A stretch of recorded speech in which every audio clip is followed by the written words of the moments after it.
ಯಾರಾದ್ರೂ ಬಿಯರ್ ಕುಡಿತಾರ ಅಂತ ತಿಳ್ಕೊಳಕ್ಕೆ ಬೇಸಿಕಲಿ ಅವ್ರು ಹೇಗೆ ನೀರ್ ಹಾಕೊಂತಾರಂತ ನೋಡಿದ್ರೆ ಗೊತ್ತಾಗ್ಬಿಡ್ತದೆ ಜನರಲಿ. ಹೌದಾ? ಸೊ ಬಿಕಾಸ್ ಬಿಯರ್ ಪೋರ್ ಮಾಡುವಾಗ ಆಂಗಲ್ ಅಲ್ಲಿ ಹಾಕ್ಬೇಕು. ಫಿಸ್ ಬಂದ್ಬಿಟ್ಟು ಕುಡಿಬೇಕು ಅಂತಿರ್ತಾರೆ. ಕೆಲವ್ರಿಗೆ ಫಿಸ್ಸೇ ಬರಬಾರ್ದು. ಕೆಲವ್ರು ಹೇಳ್ತಾರೆ ಫಿಸ್ ಬಂದ್ರೇನೆ ನಿಜವಾದ ಬಿಯರ್ ಗುರು. ಅದು ಫಿಸ್ ಬರ್ದೇ ಇದು ಕುಡಿಯೋದು ಒಂದು ಟ್ಯಾಲೆಂಟ್ ಅಂತ. ಇದ್ರಲ್ಲಿ ಯಾವ್ದು ನಿಜ? Personal choice. ಬಟ್ ನನ್ ಕೇಳಿದ್ರೆ ಬ್ರೂ ಮಾಸ್ಟರ್ ನಾ ಕೇಳಕ್ ಹೋದ್ರೆ ಇಲ್ಲ, ಅದು ಹೆಡ್ ಬರ್ಬೇಕು ಅಂತೀವಿ. ಹೆಡ್ ನೊರೆ ಬರ್ಬೇಕು.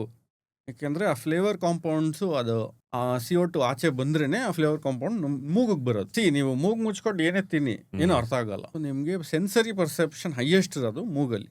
ನಾಯಿ ನೋಡಿದಿರಲ್ಲ, ಫಸ್ಟ್ ಮೂಸ್ಬಿಟ್ಟೆ ಕೆಲಸ ಮಾಡೋದು. ಅದೇ ತರ ನಾವು ಮೂಸ್ತಾನೆ ಇರಬೇಕು. ಸೊ ಅದಕ್ಕೆ ನಾವು ಅದು ಓಪನ್ ಅಪ್ ಆಗ್ಬೇಕು ಅಂದ್ರೆ ಆ CO2 ಹಿಂಗೆ ಫ್ಲೇವರ್ ಕಾಂಪೌಂಡ್ಸ್ನ ಮೇಲ್ ತರಬೇಕು. ಒಬ್ಬೊಬ್ರಿಗೆ ಏನು ಅಂದ್ರೆ ನೊರೆ ಕಹಿ ಇರತ್ತಪ್ಪ, ಅದಕ್ಕೆ ನಂಗೆ ಅದು ಬೇಡ, ಅದಕ್ಕೆ ನಾನು ಮೆತ್ತಿಗೆ ಹಾಕೊಂತೀನಿ. ಬಟ್ ಏನಾಗತ್ತೆ ಅಂದ್ರೆ ಅದ್ರ CO2 ಹೋದಾಗ ಒಳಗಡೆ ಹೋಗಿ ಆಸಿಡ್ ಜೊತೆ ರಿಯಾಕ್ಟ್ ಆಗಿ ಬ್ಲೋಟಿಂಗ್ ಶುರುವಾಗುತ್ತೆ. And it's fact that gastric ಆಗೋದು ಸಾಧ್ಯ. ಆಗ್ಬೋದು.